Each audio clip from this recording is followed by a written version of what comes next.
우리가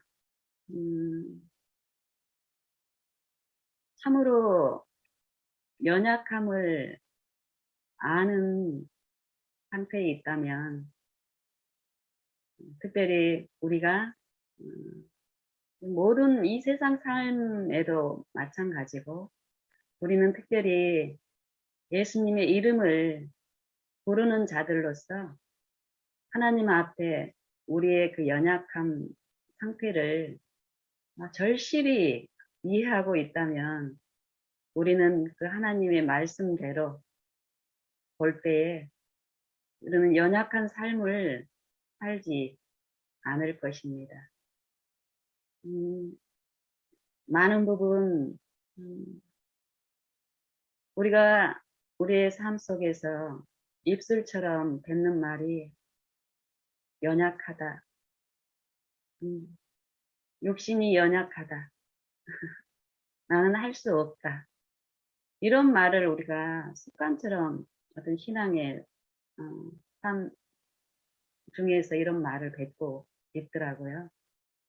그런데 사실 우리가 뱉는 공언하는 말처럼 우리가 실제로 연약한 상태, 연약한 줄 아는 그 입장에 있다면, 우리는 나를 신뢰하지 않고 나를 불신하고 끊임없이 부인하는 일 가운데 우리의 그 연약함을 강하게 하시는 분을 바라보게 될 테고, 부르게 될 테고, 우리의 삶 모든 그 연약한 중에 부르짖게 될 그 일들이 일어남으로써 우리를 사랑하시고 죽기까지 사랑하시고 하나님의 그 신성의 생명, 부활의 생명을 나눠주시기를 기뻐하시는 그분 안에서 우리는 그분의 능력으로 우리의 삶들이 약속대로 이루어질 줄 확신합니다.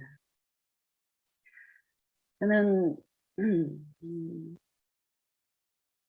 이 연약하다라는 요 부분에 대해서 하나님을 알아가는 동안에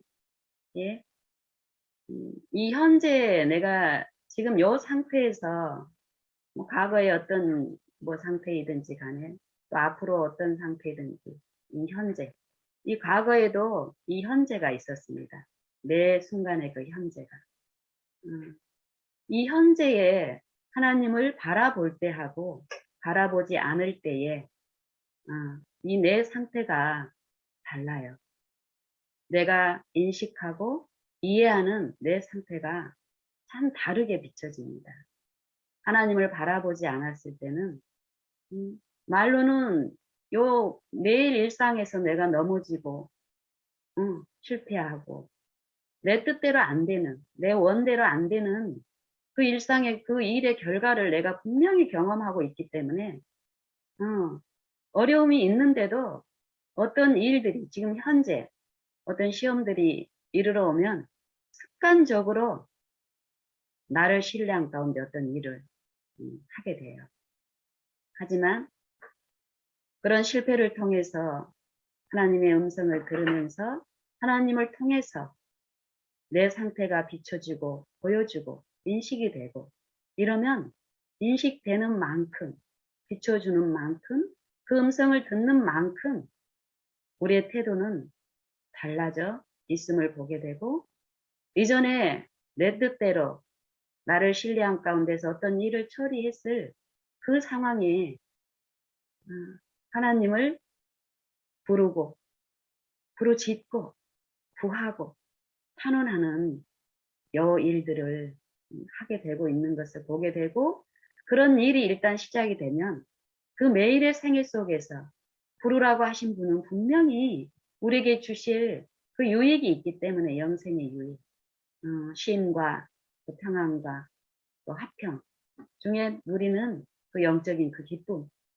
그리고 이 삶 속에서 내가 넘어질 수밖에 없던 나의 연약함으로 그런 모든 의무 가운데서 하나님의 예수님의 쉬운 멍에와 가벼운 짐을 지고 그 의무와 본분들을 넉넉히 감당케 하는 그 일들을 우리가 맛볼 수 있게 하시더라고요.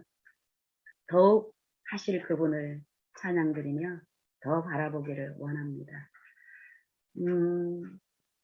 로마서 5장에 보면은 이런 말씀 있죠. 로마서 5장 6절인가요? 보면은 우리가 아직 연약할 때에 기약대로 그리스도께서 경건치 않은 자들을 위하여 죽으셨도다. 이 말씀이 있어요. 그리고 또 그 밑으로 계속 몇 구절 더 가면 우리가 아직 죄인 되었을 때에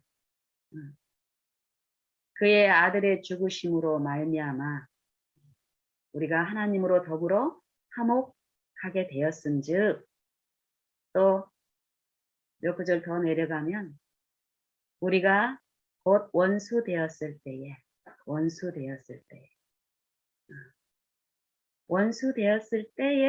또 하나님께서 우리를 위하여 죄인들을 위해서 자기 독생자를 죽음에 내어주셨다라는 이 세 말씀들을 통해서 우리가 자주 이제 듣고 받는 말씀이 우리가 연약할 때 하나님의 구원이 우리를 위한 구속의 경륜이 우리가 하나님을 알고 또 뭔가를 잘하고 의인이었을 때 의인될 어떤 가능성이 있고 하나님하고 화목한 어떤 중에 원수가 아닌 상태에서 구원을 베푸신 게 아니라 우리가 경건한 하나님과 같이 되는 거룩함에 참여하는 부분에 대해서 우리가 연약할 때 계약대로 그리스도께서 경건치 않은 자들을 죽으셨다라는 요 말씀입니다. 이 세 가지.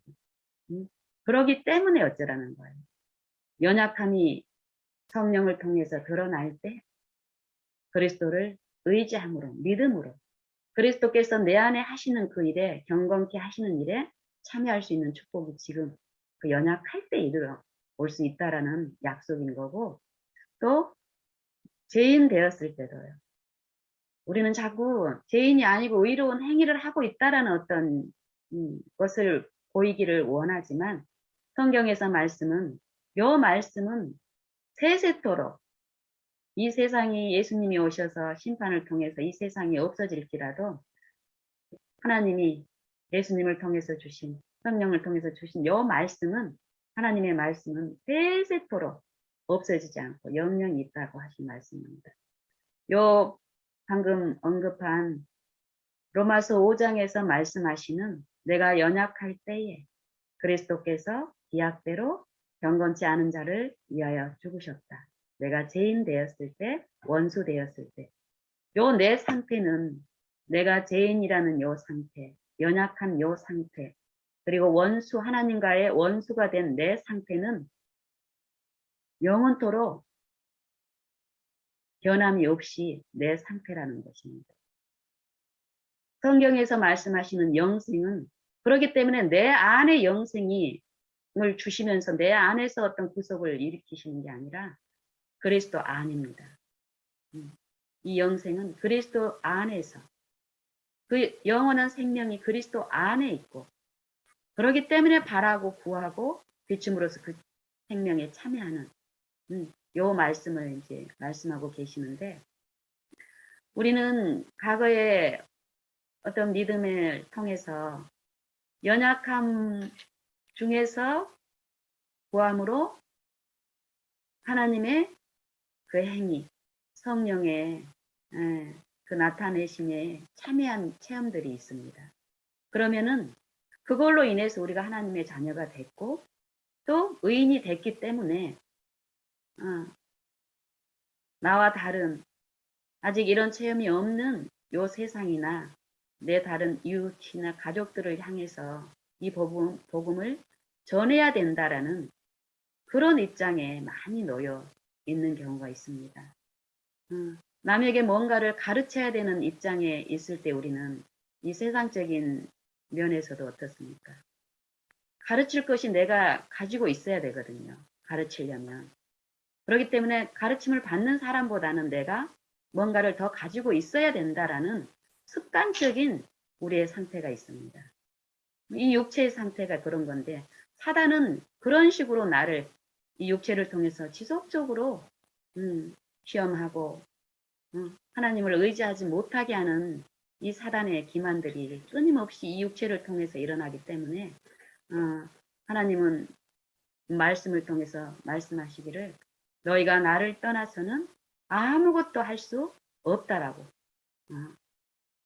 변함없는 변치 않고 사라지지 않을 이 말씀을 통해서 분명히 그 축복을 말씀하고 계십니다. 너희가 나를 떠나서는 나중에 우리가 의인으로서 예수님이 오셨을 때 하늘에 그 영광의 나라에 실제로 가서 살 때라도 그리스도 없이 거기서는 의인이니까 이미 판명이 됐으니까 그리스도 없이 살 수 있는 그런 상태가 아니라는 겁니다.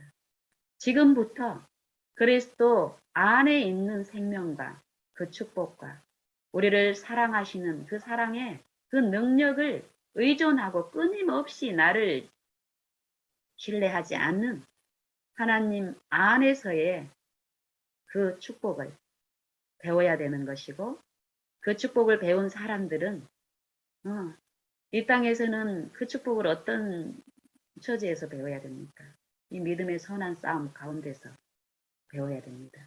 이 육체를 통해서 그 하나님과 하나 됨에서 우리의 범죄함으로 분리된 이 육체 안에서 끊임없이 육체를 신뢰함으로 사단을 신뢰함으로 하나님을 불신함으로 이 힘이 없는 상태에 빠진 이 육체 안에서 이제 다시 돌이켜서 성령을 통해서 어떤 그런 육체의 습관적인 자기를 신뢰하는 이 육체 안에서 이 일상생활 안에서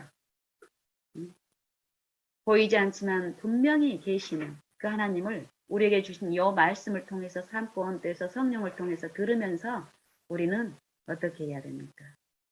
실제로 그분을 의존함으로써 그분이 주시는 그 영생의 축복을 지금 우리가 맛봄으로써 살아계신 하나님이 분명히 우리와 함께 하신다라는 그 약속의 말씀들을 증거하는 증인으로서 더욱더욱 믿음 안에서 자라가는 요 일을 통해서 우리가 체험적으로 하나님을 증거할 수 있게 하십니다. 우리가 우리 하나님의 이름을 부르는 많은 분들이 이 말씀을 많이 기억하고 있을 거예요. 하나님의 뜻은 우리의 거룩함이라고 했죠. 거룩함. 하나님의 뜻은 우리의 거룩함입니다. 내가 거룩하니 너희도 거룩하라. 이 말씀을 주시죠. 그래서 영감을 통해서 이 거룩함이 어떤 것이다.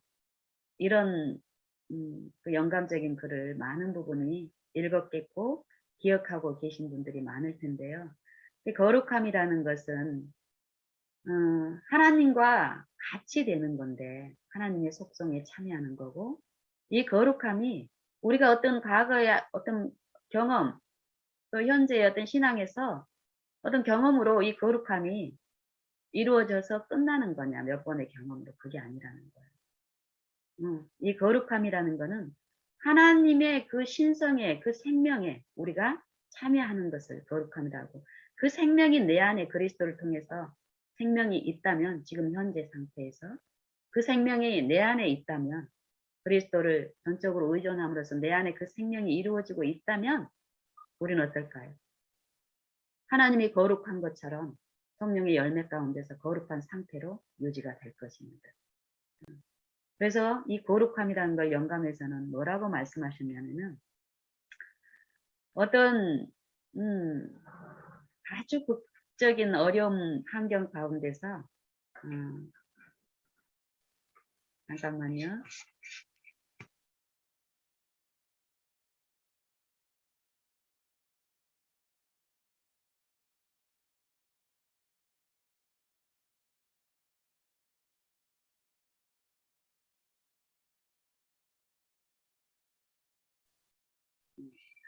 죄송합니다.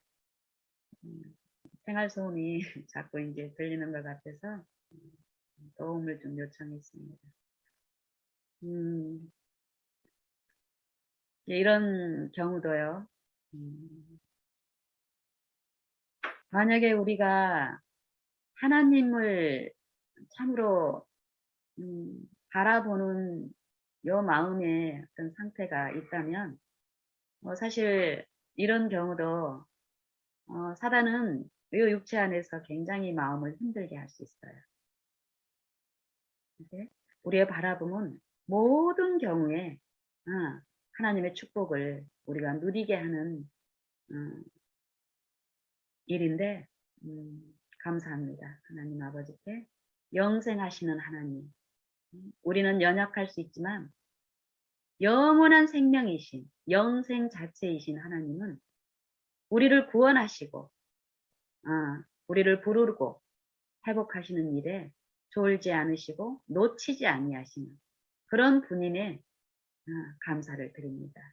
내가 뭐 좀 잘하는 부분이 있고 잘 바라봐서 감사를 드리는 게 아니라 연약한 중에 놓여 있을지라도 죄인으로서 드러날지라도 그런 하나님께서 항상 살아계셔서 우리를 구원하시는 구속주로서 모본으로서 함께 하신다라는 그 약속이 우리에게 주어져 있기 때문에 감사를 드리는 거고 그때 우리는 주님을 부를 수 있고 주님을 모실 수 있습니다. 그래서 여기 보면은 그 거룩함이란 영감의 글에서 뭐라고 얘기했냐면은 엄청난 환경 아래서 영적인 무한한 기쁨을 나타내기 때문에 그리스도인이라는 결정적인 특징이 있는 것은 아니다. 거룩함이란 한이가 아니라 하나님의 뜻에 완전히 복종하는 것이요. 하나님의 뜻에 완전히 복종하는 것이요. 하나님의 입에서 나오는 모든 말씀으로 사는 것이요. 그리고 우리가 하늘 아버지의 뜻을 행하는 것이요. 그리고 빛 가운데서처럼 시련과 어려움 중에서도 하나님을 신뢰하는 것이요. 주저하지 않는 신뢰심을 가지고 하나님을 믿고 하나님의 사랑을 의심하지 않고 의지하고 의존하는 것이다. 라고 이 거룩함을 잘 우리에게 말씀해 주셨습니다. 성령께서. 요 거룩함을 요런 의미를 우리가 이렇게 묵상을 해보면은 이 거룩함에 해당될 우리 인간의 육체가 있을까요? 어렵다. 요 발언을 할 수밖에 없겠죠. 인정을. 요걸 어떻게 우리가 할 수 있겠느냐. 그래서 하나님은 우리를 아시고 사랑하신 아버지께서는 너희가 나를 떠나서는 아무것도 할 수 없느니라. 요 말씀만으로도 요 거룩함이 충만하게 이해를 주시고 거룩게 하시는 분은 하나님이시기 때문에 우리를 거룩게 하실 수 있다는 소망을 또 주실 수 있습니다. 그렇기 때문에 아버지께서는 너희가 나를 떠나서는 아무것도 할 수 없느니라. 그렇기 때문에 하나님의 뜻에 대해서 말씀하시면서 데살로니가 전서 5장에 보면은 항상 기뻐하라. 범사에 감사하라. 쉬지 말고 기도하라. 이것이 그리스도 예수 안에서 우리를 부르신 하나님의 뜻이니라 라고 말씀하세요.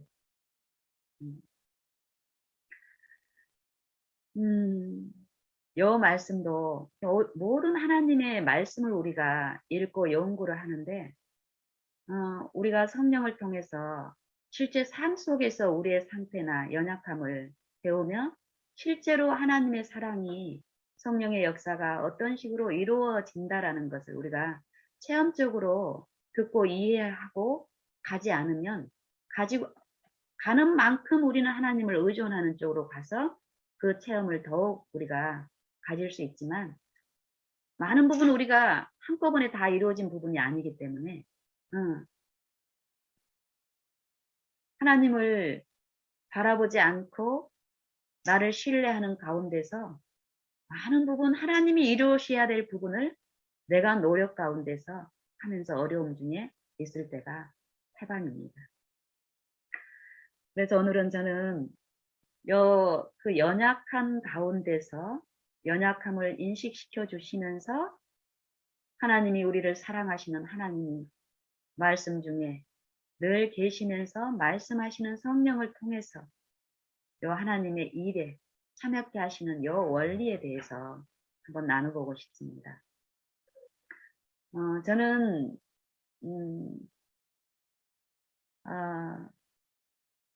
저는 이 요가 저에게 이제 두 아이가 있는데 이 두 아이를 이렇게 임신하고 출산하는 두 번의 일을 겪으면서 이제 지금까지 오는 요 과정 중에서 특별히 잉태하고 이 아이들을 이제 임신하고 또 출산하고 또 육아하고 이런 과정 중에는 정말 연약한 입장에 있었어요. 그런데 또 한편으로는 하나님의 이름을 입술처럼 막 이렇게 습관적으로 부르고 있었지만 성령을 통해서 지금처럼 그런 듣는 신앙이 아니었기 때문에 철저히 연약한 중에 있으면서 내 뜻대로 나를 신뢰하는 중에서 그런 일들을 했기 때문에 지금 성령을 통해서 부모와 자식 간에 이런 이치를 그 당시에는 이해할 수도 없었고 정신이 없었어요. 매일매일 하루가 정신없이 수고와 무거운 짐 가운데 그게 어디에서 이르러 오는지도 모르면서 그냥 울면서 탄식하면서 그런 일들을 보냈어요. 근데 지금 하나님을 알아가는 지금 이런 일 가운데서 계속 제게 들려주시는 게 우리 아이들 어렸을 때 부모와 자식 간의 어떤 그 관계를 통해서 계속 제게 말씀하시더라고요. 그러면서 이 영적인 부분에서 이해를 주시면서 하나님이 우리 안에서 하시는 일들, 또 내가 어떤 태도에 있어야 되는지 요것들을 계속 말씀하시는 거예요.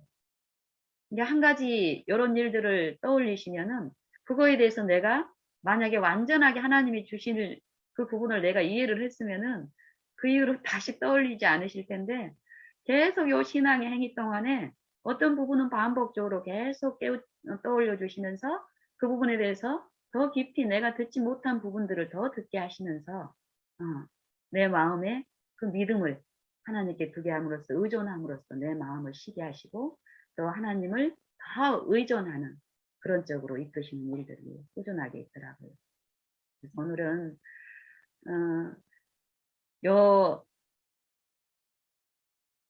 엄마가 아이를 출산했을 때요, 바로 갓 출산했을 때 갓난 아이들이 어떤 상태인지 부모와 이 육신의 부모와의 관계에서도 분명히 요 모든 이 세상의 사물들은 하나님과 우리와의 관계, 우리가 이 영적인 이 사물에 대한 이해를 베푸시기 위한 하나님의 성령의 지속적인 호소가 분명히 있습니다. 이게 우리가 매일 하나님을 부르는 가운데서 듣기를 원할 때에 분명히 말씀하시는데 예수님께서도 동생의 기간 동안에 어린 아이의 상태에 대한 교훈을 몇 차례 주셨어요. 너희가 돌이켜 어린 아이와 같지 아니하면 어린 아이의 상태에 있지 아니하면 결단코 하늘나라에 갈 수 없다라고 분명히 말씀하셨어요. 그래서 우리는 이 세상에 사람들 중에 어느 날 그렇더라고요. 이 세상에 존재하는 사람들 중에 부모와 자식 요 두 가지 입장에 놓이지 않은 존재는 하나도 없어요. 모든 사람은 자식이었던 때가 있어요. 지금 현재 자녀로 자녀의 상태에 있고, 아니면 부모가 이제 우리는 유한하고 죽기 때문에 부모가 없는, 저 같은 경우는 부모가 없는 음, 자식이긴 자식이지만 지금 바라볼 부모가 없어요. 하지만 나를 바라볼 수 있는 자녀를 두고 있어요. 그리고 이 자녀는 아직 부모의 입장에 있지 않지만 나중에 부모가 될 그 일을 위해서 바라봐야 되고 모본으로서 바라봐야 될 부모가 있는 거예요. 이 세상에 존재하는 모든 자들은 부모와 자식 둘 다의 경험이 있든지 아니면 자녀의 입장에 있든지 요 관계의 원리를 벗어나서 존재할 수 있는 사람은 없어요. 고아일지라도 분명히 그 고아가 존재한다라는 거는 자녀의 이치에 있다라는 거예요. 그렇죠. 누군가에 의해서 출산이 됐다라는 소리죠. 이 관계를 통해서 하나님은 분명히 이 영적 관계에서 우리가 배워야 될 무한한 그 교훈들을 베풀고 계시더라고요. 그래서 이 갓난 아기가 막 태어났을 때 우리가 이렇게 보면은 이 영적인 부분에 대한 이해를 이 육신적인 여 관계에서 사물을 통해서 한번 나눠보고 싶습니다. 이 갓난아기는 태어났을 때 어떻습니까? 부모에 대한 지식이 하나도 없어요. 부모가 있다라는 그 존재도 얘가 갓 태어났을 때는 부모가 존재하는 것조차도 몰라요. 이 아이는 자기의 의지나 자기의 어떤 노력이나 어떤 걸로 태어난 게 아니에요. 부모에 의해서 태어났을 때 이 부모가 분명히 존재하지만 이 부모를 아는 지식이 하나도 없는 거예요. 만약에 이 아이가 여 상태로 지속이 된다라면 어떨까요? 이 아이는. 육체의 생명이 부모를 통해서 우리가 태어나는데 이 태어난 이를 통해서 이 부모에 의해서 태어났고 부모에 대한 그 사랑을 통해서 이 아이가 부모를 아는 요 일들이 일어나지 않고 이 아이가 태어났는데 부모에 의해서 태어났는데 그 상태로 그냥 머물러 있다면 이 아이의 존재의 가치가 있을까요? 없을까요? 소망이나. 이거는 죽은 거나 다름없는 인생인 거예요. 자기를 사랑하는 존재가 분명인데 그 사랑하는 존재에 대한 이해가 전혀 없는 상태. 기쁨도 없고. 만약에 이 존재로 예를 들면 80년이 주어졌다고 이제 생각을 해봅시다.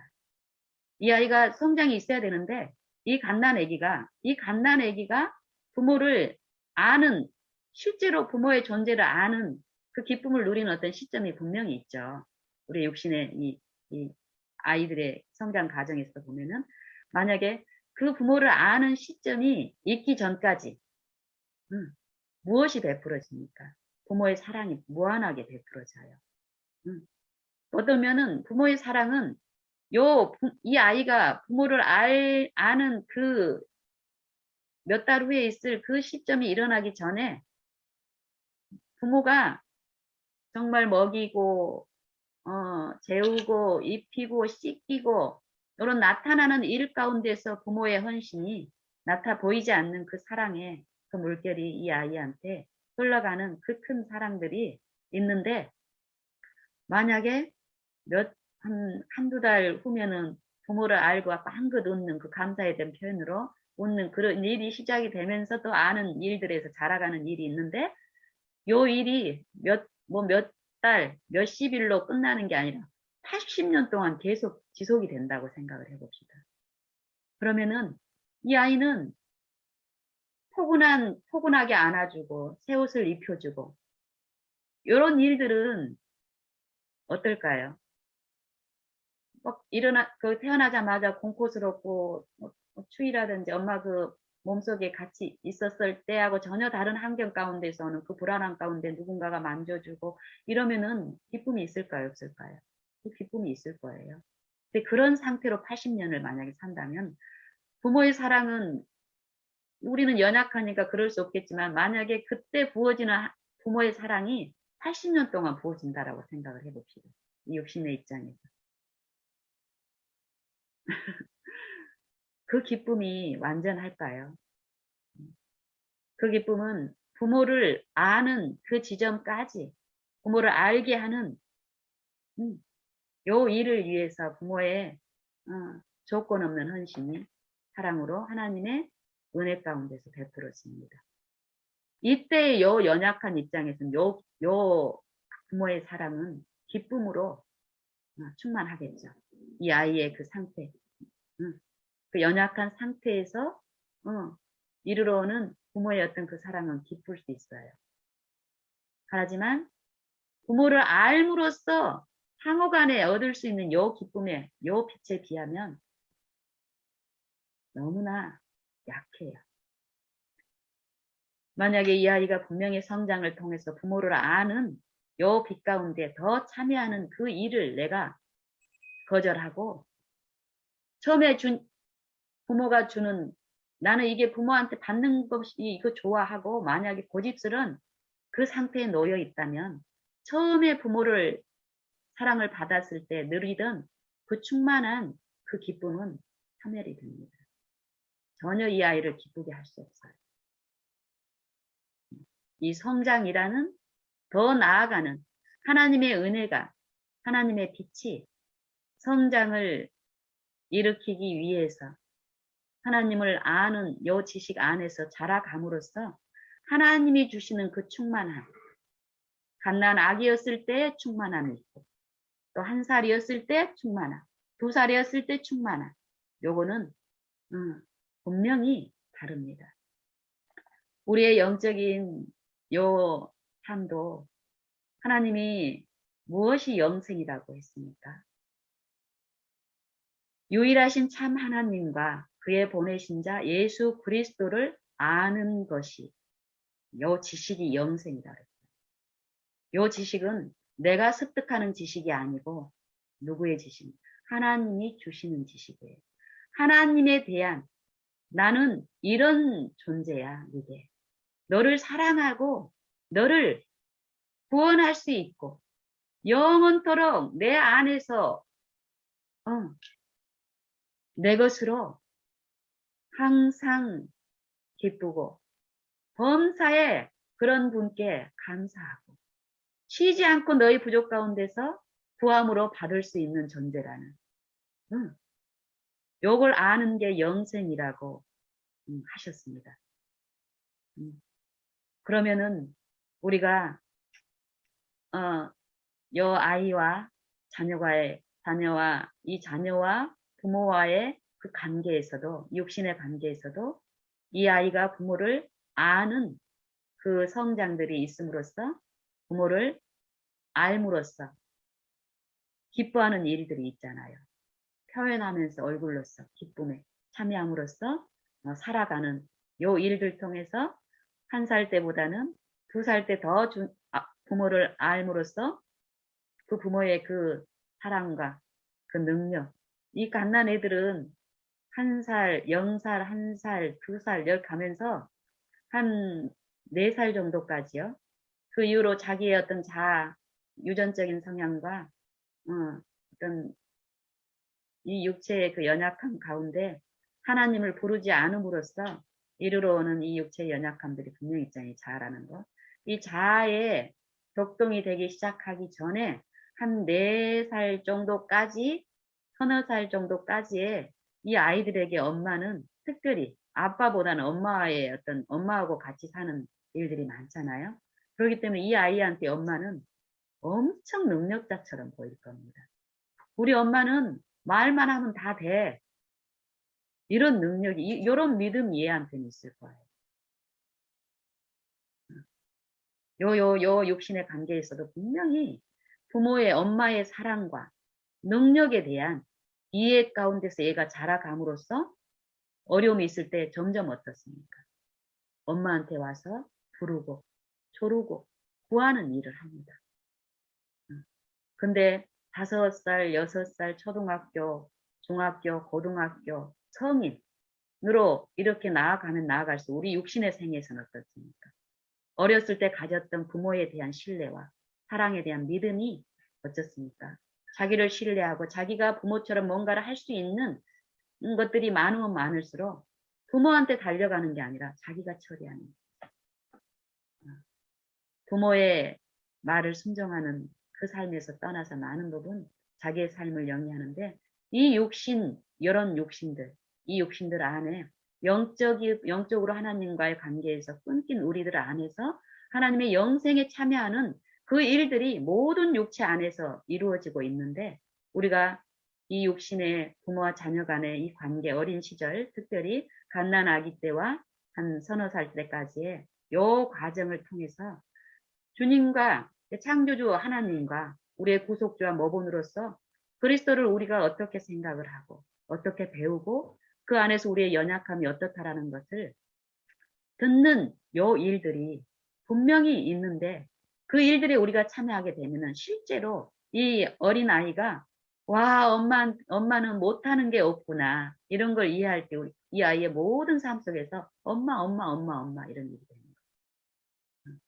거예요. 우리도 삶 속에서 우리의 이 일상에서 매일 일어나는 일 가운데서 정말 그런 존재가 계시는데, 그 존재를 말씀하시는 성령을 통해서 우리가 모든 일상, 모든 사소하고 소소한 모든 일 가운데서 주님을 통해서 듣는다면, 우리도 이 어린아이가 부모를 찾고 부르고 자기의 연약함 가운데서 할 수 없는 그 경건한 일에, 하나님의 행위에, 성령에 참여하는 그 부분에 대해서 부족함을 배우고 그 부분에 대해서 더 의존하는 일을 통해서 우리는 성령의 그 나타내심과 그 능력, 이 삶 속에서 거룩게 하심에 참여하는 그 유익에 우리는 우리의 분량만큼 참여하는 축복을 누릴 것이고 점점 더 누릴 수 있게 될 것입니다. 음, 음, 우리가 이 삶 속에서 이 영적인 요 부분에 대한 이해, 분명히 영적인 요 신앙의 이 영적인 이 투쟁이 분명히 있고, 영적 두 존재에 대한 요 싸움이 에베소서 6장 12절에서도 보면은 영들에 대한 싸움이라는 거예요. 악의 영들에 대한 싸움, 어둠의 주관자들을 지배하는 이 영들의 싸움이라는 거예요. 미혹의 영, 악한 영과 하나님의 성령과 그 성령에 부리는 자들, 사역자들, 이 천사들의, 광명한 천사들의 그 싸움이 있는데, 그냥 요 두 존재의 싸움이 아니라는 거예요. 이 나를, 이 육체가 돼버린 사단의 속박 가운데 놓여 있는 나를 구출해서 하나님의 그 거룩한 영원한 생명에 참여케 하는 일을 지금 이루는 요 일의 두 싸움이 존재의 싸움들이 있다라는 거예요. 그러면 내가 지금 존재하는 곳에서 이 생명이 우리에게 주어져 있고 소망으로 성령을 통해서 주어져 있는 그걸 믿는다면, 우리의 지금 이 현재 내가 처한 모든 곳에서 이 영생의 일이 분명히 일어나고 있다라는 것을 믿는다면, 내가 일상적으로 겪고 있는 요 외관에 이런 부분으로 그냥 흘려가는 게 아니라 모든 일 가운데 주님이 주시는 분명한 그 유익이 있다라는 걸 인정하고 불렀을 때요, 우리는 두 존재 중에 하나에 참여하는 그 일이 분명히 일어나고, 내가 누구를 부르고 구하고 바라느냐의 그 일의 나타남은 분명히 두 존재의 열매로서 내 삶에서 내가 만질 수 있게 하실 겁니다. 그래서 우리는 외관에 나타나 있는, 우리가 보는 육체로, 우리는 육체가 돼버린 우리는 성령의 도우심이 아니면 영적인 부분을 절대 우리는 볼 수가 없습니다. 나의 영적 상태도 볼 수 없으며, 내가 이웃하고 있는, 내가 아무리 잘 알고 있는 어떤 지체든 내 가족이든지 간에 이웃에 대한 영적인 상태를 나는 볼 수가 없습니다. 그리고 성령을 통해서 본다 해도 그거에 대한 권한은, 그거에 대해서 분별을 하고 내게 끊임없이 말씀하시는 그 성령을 쫓아서 하나님을 의존하는 일이 이루어지지 않는다면은 내가 체험한 어떤 것을 신뢰하는 정신 가운데서 하나님의 자리에 앉아서 많은 손실을 보게 될 것인데요. 우리의 나타나는, 보이는, 그렇기 때문에 보이는 것을 의존하고 신뢰하고 그거에 대해서 언급하고 이런 일들은 우리가 철저하게 피해야 될 걸로 듣습니다. 이 모든 일에 만약에 이 육체의 일 가운데서 모든 일에 뭔가에 하나에 골두해가지고 시도 때도 없이 부르고 시도 때도 없이 뭐 달려가야 되고 어떤 곳으로 그래야 된다면은 정말 이건 고통스럽고 괴로운 일일 거예요. 근데 무한하신 창조주, 무한한 자유이시고 지혜이시고 생명이 넘치는 분에게 끊임없이 달려가고 부르짖고 구하고 쉬지 말고 기도하는 요 일은, 쉬지 않고 기도하는 요 일은, 유한한 사람을 바라보는 요 일에서는 괴로운 일이에요. 절대 끊임없이 요 일은 절대 괴로운 일입니다. 하지만 성경에서 말씀하시는 창조주, 구속주, 죽은 자를 살리시고 없는 것을 있는 것 같이 부르시는 요 하나님을 실제로 부르는 일은 절대 고행이 아니라 부르는 만큼 그 일이 실제로 하나님의 뜻대로 이루어진다면 부르는 만큼 쉼이고 부르는 만큼 더 큰 쉼이고 더 큰 쉼이고 더 큰 쉼입니다. 그리고 우리는 부르는 만큼 무엇을 인정하게 되냐면은 참으로 나를 떠나서는 너희가 아무것도 할 수 없느니라라는 요 말씀을 통해서 주시는 이해 가운데서 더욱 그런 상태에 우리가 놓여 있게 될 것입니다. 그래서 오늘 이 하루가 우리 모든 만민에게, 만물에 주어져 있습니다. 왜냐하면 우리가 누릴 수 있는 어떤 축복에 참여함으로써 이 육체의 어떤 기쁨, 그 유한하고 그런 기쁨 가운데 있게 하시기 위해서 허락하신 게 절대 아니죠. 이 영생에 참여케 하시고 영생을 소유함으로써 그 영생에 참여한 자들의 그 기쁨과 쉼이 어떤 것인지를 만지게 하고 증인이 되게 하시기 위해서 이 하루가 만민에게, 만물에게 주어져 있습니다. 특별히 만물보다도 우리 만민은 어떻습니까? 하나님의 형상대로 지음을 받은 존재로서 우리가 이 말씀대로 늘 우리의 존재하는 가운데 우리에게 역사하시는 그 능력이 베풀어주고 있다는 걸 말씀을 통해서 듣고 말씀을 의존해서 부르고 요 일을 통해서 우리가 우리의 범죄함으로 훼손된 하나님의 형상에서 하나님을 부르고 그 능력 안에서 회복되는 요 일을 통해서 그 형상에 참여하고 그 품성에 참여하는 요 일들이 우리의 삶 속에서 우리가 실제로 만질 수 있는 특권이고 축복이라는 것입니다. 그럼 우리는 얼마나 더 감사함으로 하나님을 더 불러야 되겠습니까? 우리는 하나님을 부르지 않으면 우리의 연약함과 하나님 앞에 죄인으로 드러나는 우리의 일상의 모든 일 가운데서 하나님과 원수처럼 행하는 우리의 모든 일 가운데서 우리는 그 사단의 지배 안에서 사단의 영 안에서 슬픔과 좌절과 낙심과 근심과 그런 이 사단의 흑암 가운데서 우리는 고통 중에 있을 것인데 우리에게는 그런 흑암의 왕의 그 사망 안에서 우리를 옮겨서 그의 사랑의 아들의 나라에 그 생명의 나라로 옮기셨다는 영생의 축복을 기별을 받은 우리 믿는 성도들입니다. 그렇기 때문에 흑암이 지배하는 이 육체에 우리의 관심을 두지 마시고 어떤 경우라도 이 약속을 주신 이 말씀을 믿고 부르는 일을 해서 우리의 시선을 우리가 바라보는 사물을 이 세상의 사물에서 영적 하늘의 사물 영적인 사물로 이끄시는 성령의 요 역사를 우리가 우리의 매일의 삶에서 이해하고 체험하고 더욱 그 충만한 가운데 우리가 나아갈 수 있게 하시기를 간절히 원합니다. 이상 마치겠습니다.